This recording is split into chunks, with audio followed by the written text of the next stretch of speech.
te humilha.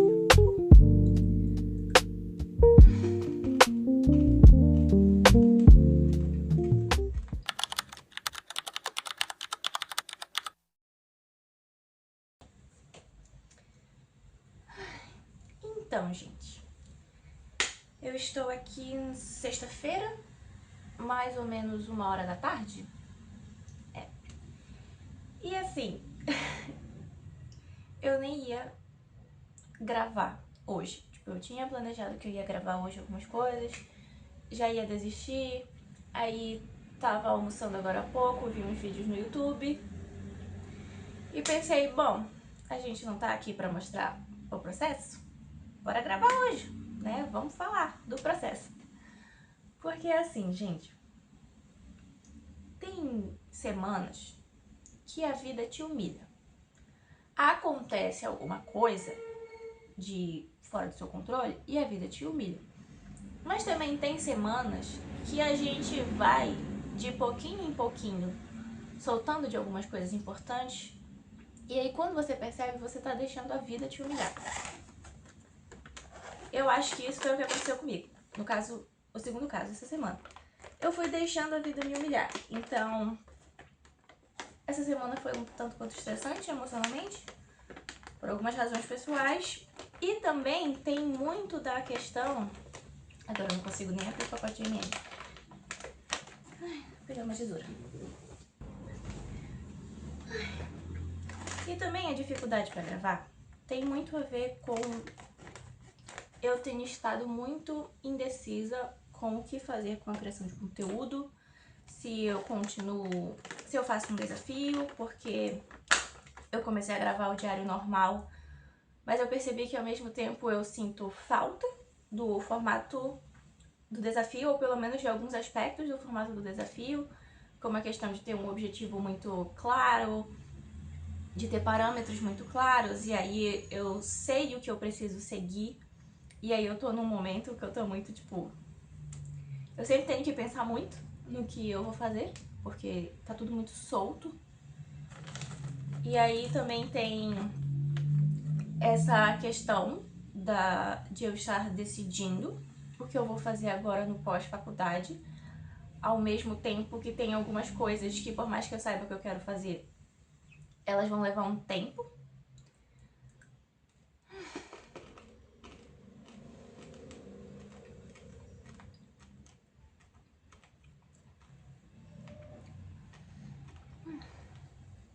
É um chocolate pra ajudar a alma a voltar pro corpo. E, ao mesmo tempo, com toda essa dúvida, eu sinto que eu tô cheia de ideias, mas eu não tô colocando elas em prática. E que até o fato de eu ter começado a falar para outras pessoas e até aqui admitir para mim mesma que eu quero levar essa parte da criação de conteúdo mais a sério e que eu gostaria de fazer isso com constância e talvez até monetizar e trabalhar com isso, parece que isso também me travou um pouco, porque é muito importante, né? Eu acabei de admitir que é importante, então tem que ser muito bem feito, tem que ser incrível, tem que ser a melhor ideia, muitas das vezes, e aí eu fico travada. Qual é o jeito que eu vou fazer? O que é que eu vou fazer primeiro? Se eu vou fazer assim, se eu vou fazer assado. Tá super me travando, admito, né? Precisava de um momento pra admitir isso em voz alta, que está me travando. E aí eu percebi também, hoje de manhã, enquanto eu estava sem energia pra levantar, e eu já falei aqui pra vocês em alguns outros momentos que eu sou uma pessoa que eu tenho uma tendência mais ansiosa, né?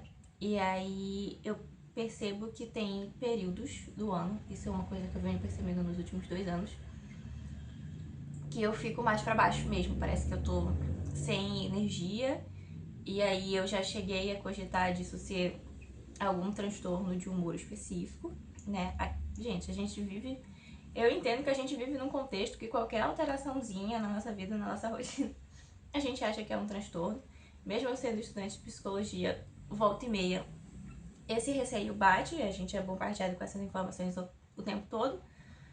Mas também, para além disso, eu entendo que muitas das vezes tem a questão de que períodos em que eu tô mais intensamente envolvida com projetos e que a minha ansiedade tá um pouco mais intensa, consome muita energia e, consequentemente, eu tenho períodos de baixa energia depois. Tem essa hipótese. Tem a questão de que todo esse desafio, essas indecisões, muitas das vezes tomam muita energia mental. E aí eu percebi que eu fui deixando várias coisas de lado ao longo da semana, tava comendo mal, meu sono tá um lixo, porque eu tenho uma rotina de sono, só que ela é uma rotina de sono ruim, né? Que eu estou acostumada a dormir muito tarde e acordar muito tarde. E aí eu estou tentando acordar mais cedo nos últimos dias, porque eu quero aproveitar esse período da manhã e eu quero melhorar a qualidade do meu sono, mas eu ainda não estou conseguindo. E é frustrante, né? E a questão da alimentação tá ruim, da falta de exercício físico que não fizemos essa semana, tudo isso se junta, né? E é por isso que eu falei pra vocês que é aquele momento em que a gente acaba percebendo que deixou a vida nos humilhar, porque a gente abriu mão de coisas que nos sustentam, sabe? De coisas que são importantes. Eu acho que isso aconteceu essa semana. E eu tô numa energia bem down, bem pra baixo, assim, mas... E... Ai, gente, travei porque, assim, é muito fácil deixar um julgamento mais cruel vir nesses momentos, sabe? Eu acho que é até por isso que eu resolvi gravar essa parte do processo, que é chata, que é feia, né? Ninguém quer ter momentos pra baixo, ninguém quer, assim, dá até vergonha, assim, de estar falando que, pô, tô acordando super tarde, não tô sendo produtiva, tô sendo super indecisa, eu tô sensível emocionalmente, sabe? Assim, a gente não é ensinado que a gente pode se abrir e expor esse tipo de coisa. Mas ao mesmo tempo,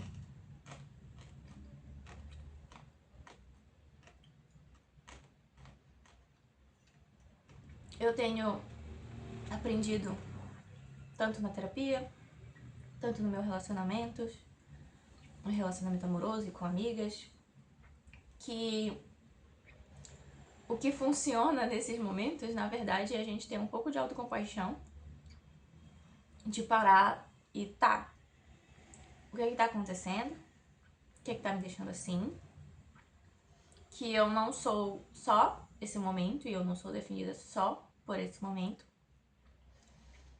e de começar a substituir essa punição e esse julgamento severo por uma postura curiosa para entender o que tá acontecendo e até de que o que vai me tirar desse momento para baixo é justamente eu voltar a fazer as coisas que fazem eu me sentir bem. E aí, muitas das vezes, isso é contra-intuitivo, porque a gente tá se sentindo mal, e aí, muitas das vezes, implicitamente ou inconscientemente, a gente não acha que a gente merece se sentir bem. Então, a gente fez algo errado, e aí a gente fica se julgando, né? E aí a gente acha que a gente tem que fazer uma mudança muito radical. Por exemplo, eu tava tentando acordar às 6 horas da manhã pra já regular o meu sono de uma forma bruta, sabe?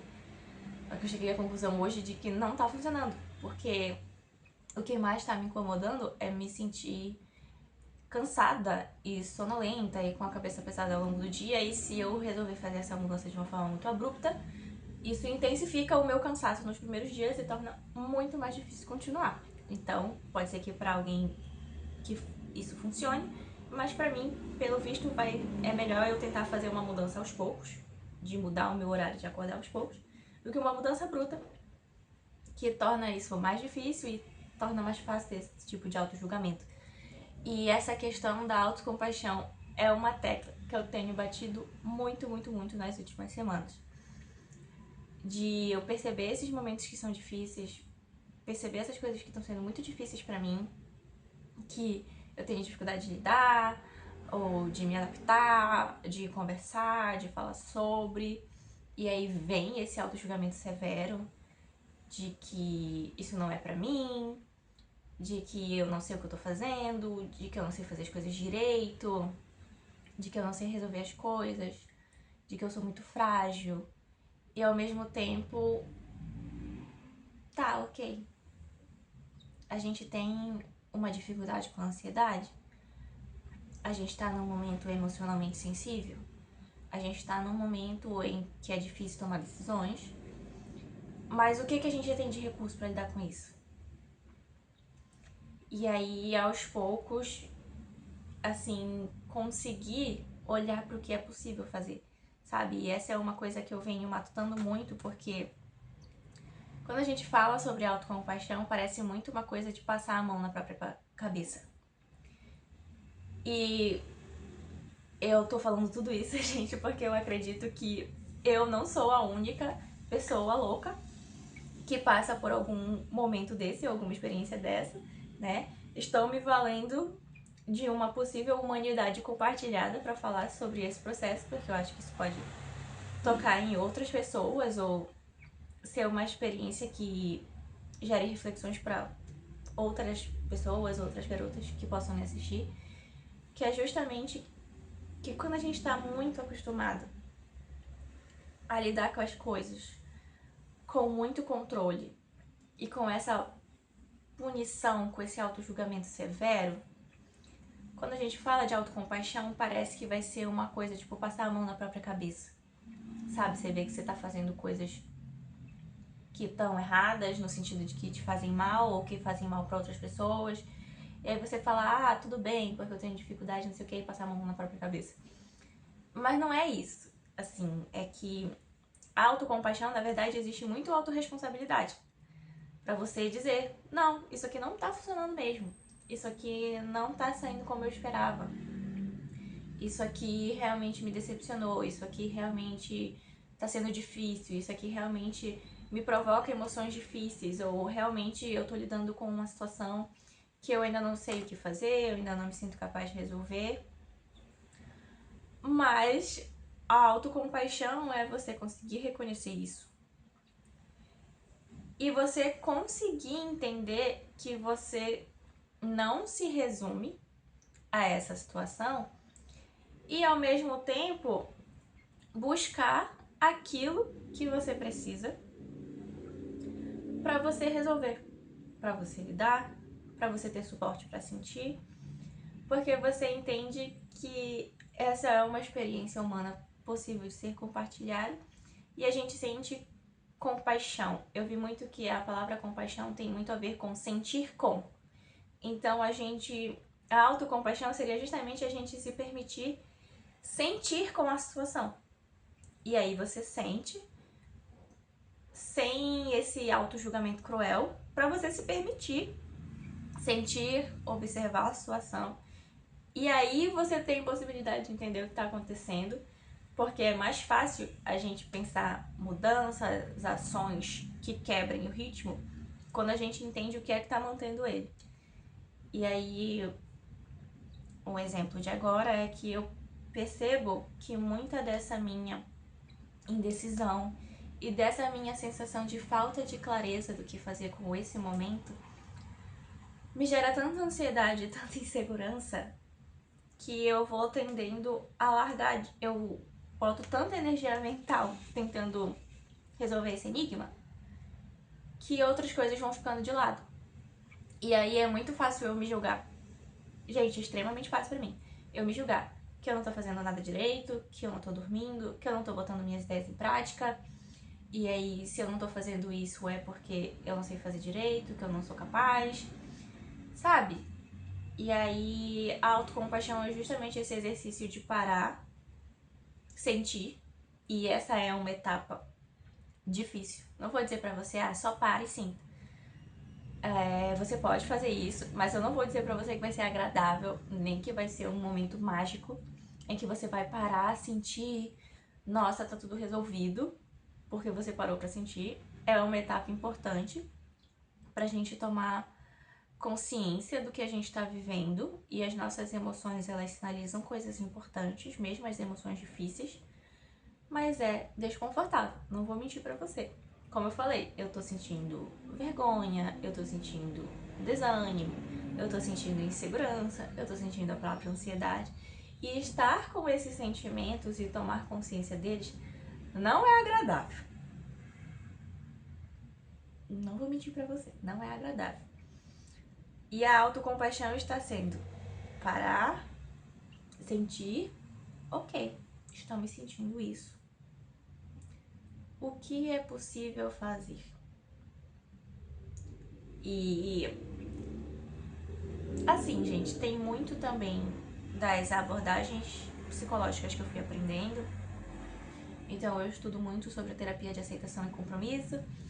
E um dos eixos dela é justamente o eixo da aceitação, que é a abordagem da minha terapia, é uma habilidade que eu estou tentando aprender e tudo mais, que é justamente essa aceitação do que não está no meu controle, a aceitação de que essas emoções difíceis existem, para eu parar de lutar com a situação, com aquilo que está fora do meu controle ou com a emoção difícil em si, para que eu possa direcionar a minha energia para o que pode ser feito.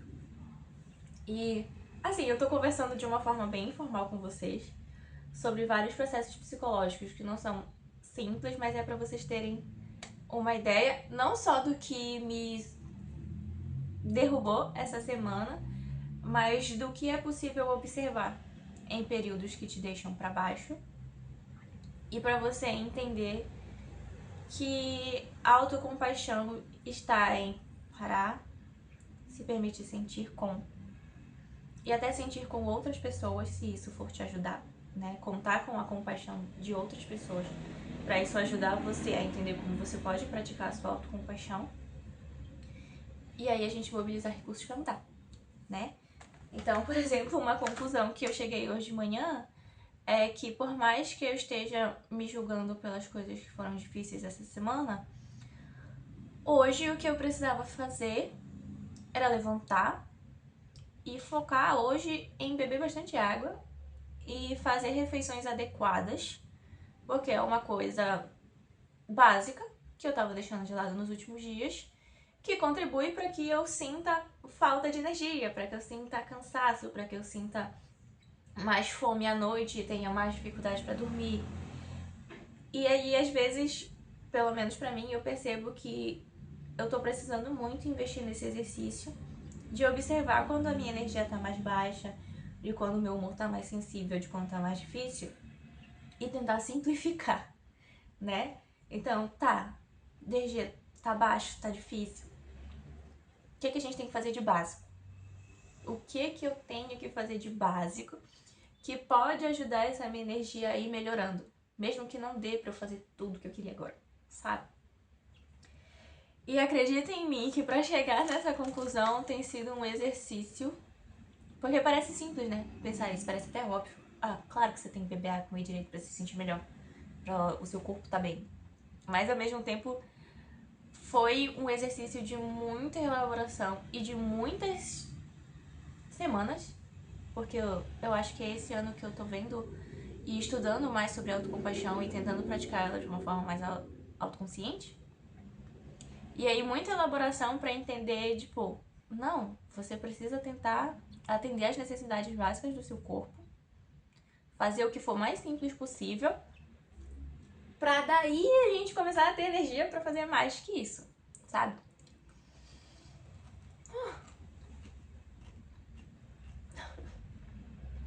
Gente, ser uma garota adulta que busca se autorregular emocionalmente não é fácil. Ninguém avisa pra gente essa parte de ser adulto, né? Que na verdade os adultos, eles às vezes subestimam as emoções da criança ou tratam como imaturidade determinadas demonstrações de emoções ou dificuldade de lidar com emoções, mas a verdade é que a gente não é muito ensinado a lidar com emoções, né? Então, continua sendo difícil depois de adulto, que a gente vai aprendendo na marra, assim, como se autorregular emocionalmente.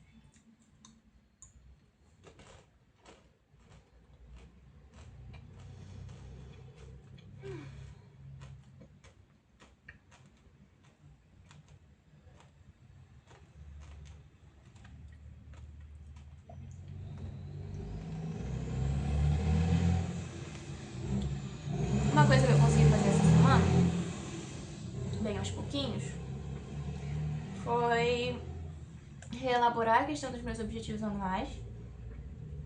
E aí eu acabei ficando com 4 objetivos norteadores. E aí basicamente esses objetivos têm a ver com valores e coisas que eu quero cultivar esse ano, né, mais na minha vida. E eu decidi ir esboçando metas ou tarefas, pequenas tarefas, que tenham a ver com cultivar esses objetivos, sabe? E aí o que eu quero fazer agora não é bem um desafio. Eu quero transformar esse quadro, pensei em transformar esse quadro em Diário de uma Garota Construindo Sua Vida dos Sonhos. Morri na expressão Vida dos Sonhos. Às vezes eu não falo muito porque eu sinto que eu tô copiando a Sâmia, mas também, pô, que garota não quer construir sua vida dos sonhos, né? Nesse momento eu sou apenas uma garota querendo construir sua vida dos sonhos. E eu vou deixar esse título e eu tô tentando parar de brigar. É uma coisa também que eu fico indecisa. Qual é o melhor título pro vídeo, pras playlists, pros quadros.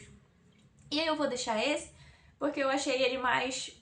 Ele tem super a ver com o que eu tô tentando fazer, com esse projeto de longo prazo e clima de sonhos, mas ao mesmo tempo uma coisa mais aberta. E eu vou documentando o processo pra vocês enquanto acontece, sabe? E aí eu bolei sim, ou pelo menos reformulei alguns objetivos pra esse ano. Eu acho que vai acabar aparecendo no vlog só da semana que vem, porque eles estão em processo de elaboração, porque eu formulei os 4 objetivos e estou esboçando os metas. E aí a ideia é que eu vou tentar cultivar isso até o final do ano. Então temos aí 9 meses até dezembro. Eu acho que eu vou contar aí 10 meses, porque janeiro é muito um período em que a gente tá finalizando e reesboçando o que a gente quer pro ano seguinte. Então vamos supor aí que eu tenho uns 10 meses. E aí vou tentar colocar essas metinhas ou tarefas e distribuindo elas em metas bimestrais. Então, por exemplo, agora eu vou esboçar essas metas e vou ver o que eu consigo fazer em abril e maio. E aí vai acompanhar isso abril e maio. E aí eu também dividi assim, porque no final de maio, ou pelo menos a partir da segunda quinzena de maio, é pra quando tá prevista a minha colação de grau. E aí, consequentemente, depois da colação de grau, depois de pegar o diploma, vão ter novas metinhas e tarefinhas que eu vou precisar fazer. Que aí vai ser junho, julho. E assim por diante. Por hora é isso. Agora eu vou fazer um café. Porque não tomei café de manhã. Eu tô tomando uma xícara de café por dia. E como já é 1h pouco, eu estou no meu limite, né? Assim, eu tô tentando tomar café até no máximo 3 horas da tarde. No projeto regular o sono, né? Então eu já tô no meu limite pra tomar. Mas eu preciso muito do aconchego de uma canequinha quentinha de café nesse momento. E eu descobri, lendo o livro das perfeccionistas, que tem um capítulo que fala só sobre isso, que muitas das vezes buscar aquilo ou aquelas ações que são muito significativas e que não são necessariamente uma recompensa imediata, sabe? Aquela coisa que você faz, tipo, meio impulsiva, de só consumir um montão de vídeo em rede social ou consumir um pacote inteiro de chocolate de uma vez pra ter aquele prazer imediato ou aquela sensação boa imediata, que muitas vezes a gente associa a comportamentos impulsivos e depois sente culpa. Que isso, muitas das vezes, a gente faz pra não lidar com sentimentos difíceis, né? O que na terapia de aceitação e compromisso ou terapias comportamentais a gente nomeia muitas das vezes como esquiva experiencial, que é uma ação que você toma pra esquivar, pra não lidar ou não sentir ou não entrar em contato com algum estímulo que tá sendo desconfortável, que tá sendo aversivo, que pode ser uma emoção, um pensamento, uma pessoa, uma ação, né?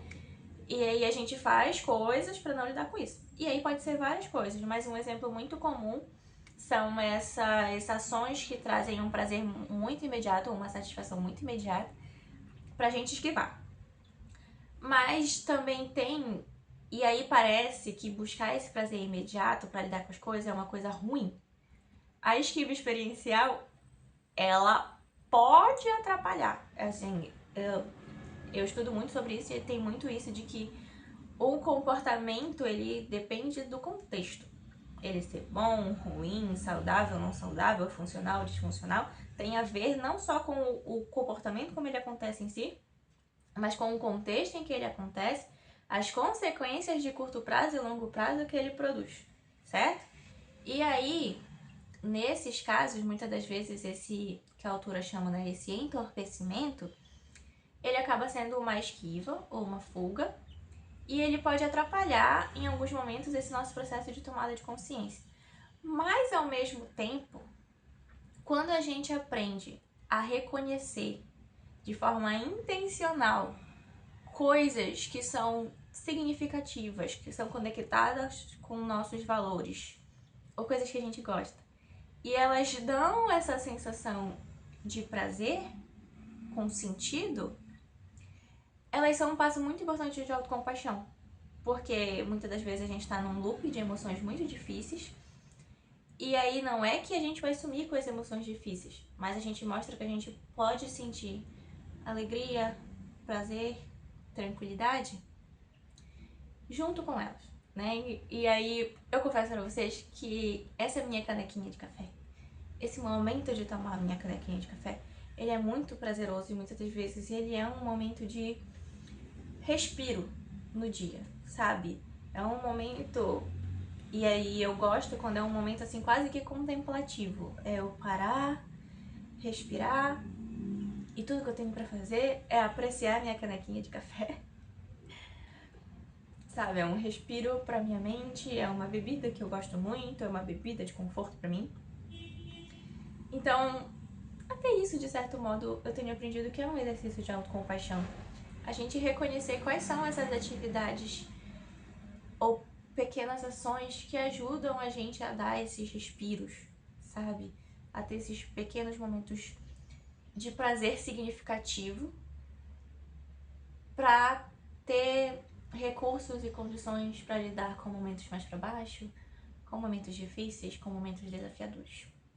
Então agora eu vou fazer a minha canequinha de café.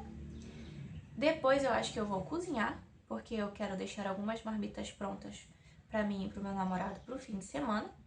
Aí eu não tenho que cozinhar no fim de semana. E depois provavelmente eu vou pra casa da minha mãe pra levar o meu irmão pro futebol. E aí aos poucos a gente continua a nossa conversa. Como eu quero começar a edição desse vlog logo, eu acho que ele acaba por aqui. E eu espero que vocês, quem me assistiu até aqui, tenha gostado, que eu tenha acrescentado alguma coisa de interessante ou mesmo um momento de conforto e tranquilidade na sua rotina. Muito obrigada por assistir até aqui. Se você não é inscrito, eu convido você a se inscrever no canal e acompanhar esse processo e os novos quadros que virão por aí, porque eles virão. E até o próximo vídeo.